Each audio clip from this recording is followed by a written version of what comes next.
Halo.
অকমান কৰি লৈছো ইমান ধুনীয়া লাগিছে দেখোন খেলা মানুহবোৰ কেলে পতাকাখন উত্তোলন কৰিও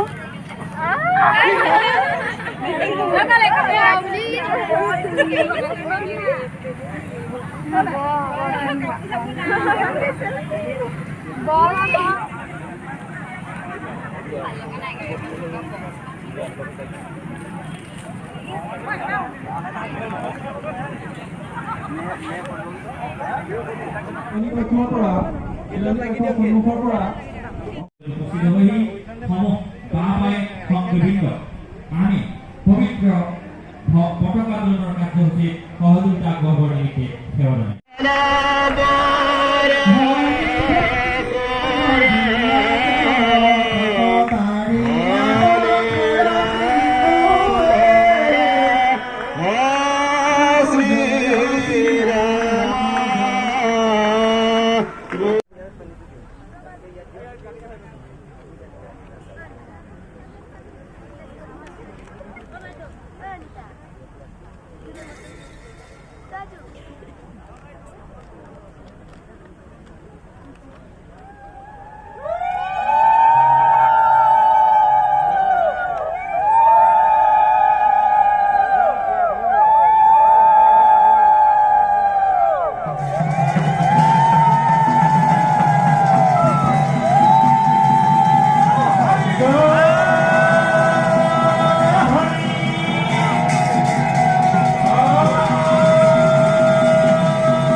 শিৰোধাৰ্য কৰি গ্ৰহণ কৰিম এই দুআষাৰ কৰি বক্তব্য সামৰিছোঁ।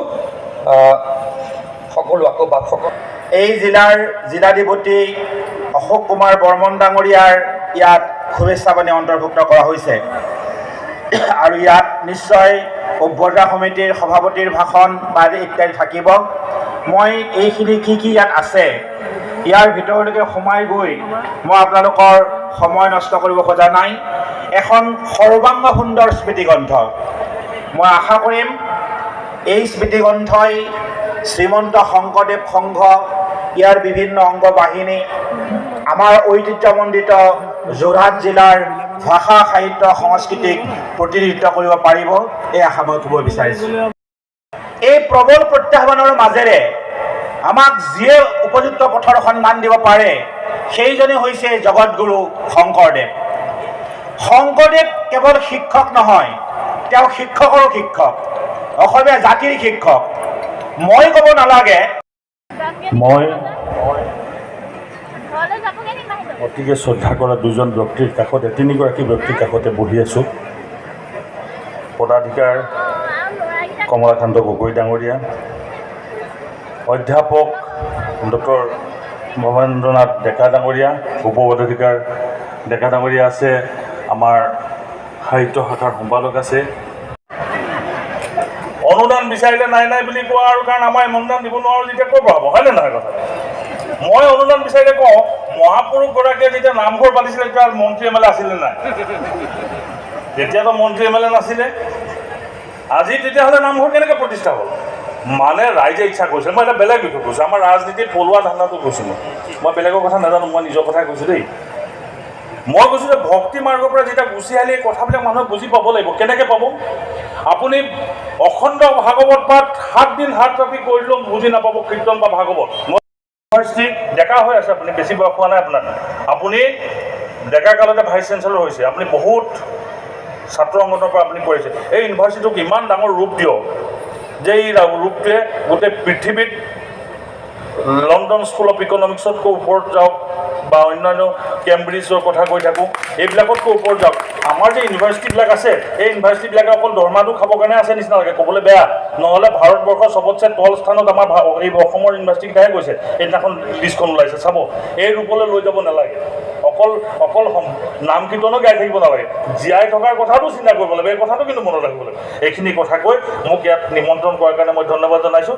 আৰু মই আচলতে আসন পাব নালাগে, পুনৰবাৰ কওঁ, নেক্সট টাইম নিদিব, মই তেনেকৈ তলত বহি কথা। ধন্যবাদ। মোৰ আশীৰ্বাদ দিবলৈ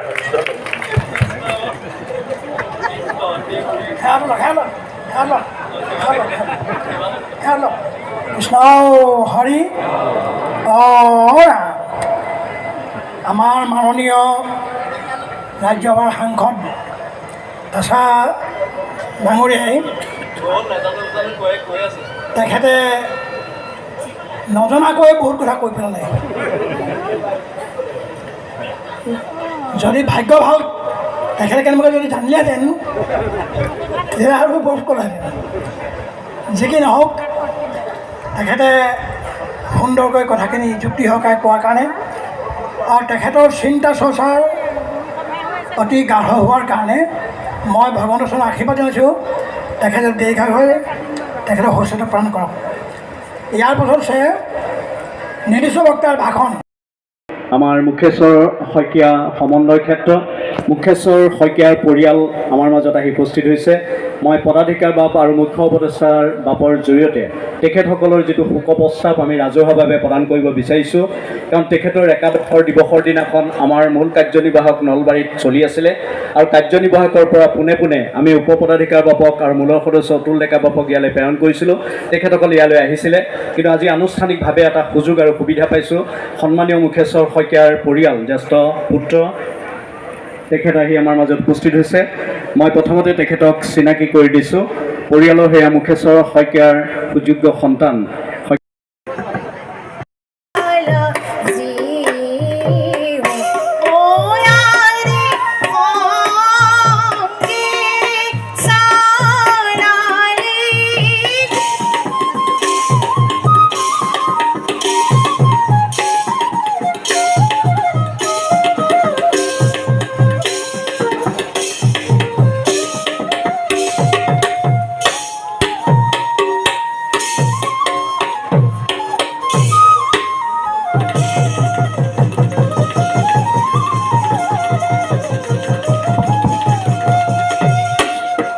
আমি অধীৰ আগ্ৰহেৰে বাট চাই থকা অসমৰ মাননীয় মুখ্যমন্ত্ৰী হিমন্ত বিশ্ব শৰ্মা ডাঙৰীয়া তেখেতক আমন্ত্ৰণ জনাইছিলোঁ। বিশেষ কামত তেখেত আহিব নোৱাৰিলে আৰু আমাৰ সৌভাগ্য ডক্টৰ হিমন্ত বিশ্ব শৰ্মা ডাঙৰীয়াই তেখেতৰ প্ৰতিনিধিত্ব কৰিবৰ কাৰণে আমাৰ অসম চৰকাৰৰ এগৰাকী কেবিনেট মন্ত্ৰী জ্যেষ্ঠ ভাতৃ সম পীযুষ হাজৰিকা ডাঙৰীয়া আমাৰ মাজত উপস্থিত হৈছে। তেখেতক মই মুখ্য অতিথিৰ আসন গ্ৰহণ কৰিবৰ কাৰণে আহ্বান জনাইছোঁ আৰু আদৰণি সমিতিয়ে তেখেতসকলক এই আদৰণি জনাইছে। কৃষ্ণ কৃষ্ণ হৰি ৰাম কৃষ্ণ। আমাৰ মাজত সৌভাগ্য ইতিমধ্যে এই অনুষ্ঠানৰ লগত দীৰ্ঘদিনৰ পৰা জড়িত হৈ আছে। আদৰণি সমিতি গঠন কৰাৰ পৰা আজি পৰ্যন্ত দুগৰাকী সাংসদ কামাখ্যা প্ৰসাদ তাছা আৰু তপন গগৈ ডাঙৰীয়া। ইতিমধ্যে কামাখ্যা প্ৰসাদ তাছা ডাঙৰীয়াই তেখেতৰ বক্তব্য ৰাখি ইয়াৰ পৰা বিদায় লৈছে। আমাৰ মাজত উপস্থিত হৈছে সন্মানীয় লোকসভা সমষ্টি যোৰহাট লোকসভা সমষ্টিৰ সাংসদ শ্ৰদ্ধেয় তপন কুমাৰ গগৈ ডাঙৰীয়া। তেখেতকো আমি ফুলাম গামোচাৰে আদৰণি জনাইছোঁ আৰু সন্মানীয় অতিথি আসন অলংকৃত কৰিবৰ কাৰণে আহ্বান জনাইছোঁ। এই আদৰণি সমিতিয়ে তেখেতকো সন্মান জনাইছে। মুখ্যমন্ত্ৰী হৈ পীযুষ হাজৰিকা ডাঙৰীয়া ইয়াত উপস্থিত আছে। আদৰণি সমিতিয়ে তেখেতসকলৰ হাতত বহু কষ্টৰে এই যোৰহাটৰ যিটো জিলা নামঘৰ আৰু যোৰহাট জিলা শাখাৰ এখন শক্তিশালী জিলা সমগ্ৰ অসমৰ উত্তৰ পূৰ্বাঞ্চলৰ এই জিলাখনৰ বহুদিনীয়া কিছু সমস্যা লৈ তেখেতসকলে এখন মেমৰেণ্ডাম প্ৰস্তুত কৰিছিলে এটা কালচাৰেল কমপ্লেক্স নিৰ্মাণৰ কাৰণে আৰু তেখেত আদৰণি সমিতি হৈ সন্মুখৰ পৰা তেখেতক এখন দিবৰ কাৰণে আমাৰ জিলা সভাপতি মুকুল গগৈ বাব, আদৰণি সমিতিৰ সম্পাদক, আদৰণি সমিতিৰ সভাপতি, কাৰ্যকৰী সভাপতি, সম্পাদক, জিলা সম্পাদক সকলোৱে কৃষ্ণ কৃষ্ণ হৰি ৰাম কৃষ্ণ এখন মেমৰেণ্ডাম তেখেতৰ হাতত তুলি দিছে বহু কষ্টৰে। আৰু ইতিমধ্যে কামাখ্যা প্ৰসাদ তাছা ডাঙৰীয়াই আমাক আছুতীয়াকৈ কথাখিনি পাতিছে আৰু ৰামেশ্বৰ তেলী ডাঙৰীয়াৰ লগতো ইতিমধ্যে আমি এই সম্পৰ্কে কথা পাতিছোঁ। গতিকে মাননীয় মুখ্যমন্ত্ৰীৰ হাতলৈ আমি এই পত্ৰ তেখেতসকলৰ জৰিয়তে আমি প্ৰদান কৰিছোঁ। পৰৱৰ্তী কাৰ্যসূচীৰ কাৰণে পদাধিকাৰ ওপৰলৈ মাইক্ৰফোন আগবঢ়াই দিছোঁ। কৃষ্ণ পদাধিকাৰ হিচাপে থকা বসুন্ধৰ ডেকাবাদ, যুটীয়া সম্পাদক ডক্টৰ দুৰ্লভ পাঠক ডাঙৰীয়া, কেন্দ্ৰীয় শিশু আই কল্যাণ সমিতিৰ সম্পাদিকা সোণু বৰা গগৈ বাইদেউ, ইয়াত উপস্থিত বিত্ত কাৰ্যালয়ত পাতিম। শংকৰদেৱক আমি আগুৱাই লৈ যাব লাগিব। আমি হিন্দু নহয়, আমি বৈষ্ণৱী। এইবিলাক কৰি কৰি শংকৰদেৱৰ আমি গুণানুকীৰ্তনটোক আমি নাইকিয়া কৰিম আৰু আমি শক্তিহীন জাতিত পৰিণত হ'ম। গতিকে মই আপোনালোকক আৰু দীঘলীয়াকৈ নকওঁ, মই খুব বেছি ধৰ্মৰ কথা নাজানো, তথাপিতো অলপ যিখিনি মনত আহিছে ক'লোঁ। যদি ক'ৰবাত ভুল কৈছোঁ মই ক্ষমা বিচাৰিছোঁ, যদি ক'ৰবাত ভুল হৈছে মই পুনৰবাৰ ক্ষমা বিচাৰিছোঁ। আপোনালোকৰ অনুষ্ঠানটোৰ লগত প্ৰত্যক্ষভাৱে নহ'লেও পৰোক্ষভাৱে মই জড়িত থাকোঁ। মোক কেতিয়াবা নিৰ্দেশ দিয়ে ভৱেন্দ্ৰনাথ ডেকা ডাঙৰীয়া। এখন ফুলাম গামোচা আৰু এটি জাপিয়ে আদৰণি সমিতিৰ সম্পাদক, জিলা সমিতিৰ সম্পাদক তেখেতসকলে সভাপতি সম্পাদকে আদৰণি জনাইছে। কৃষ্ণ মই তেখেতক চমুকৈ দুআষাৰমান ক'বলৈ বিচাৰিছোঁ।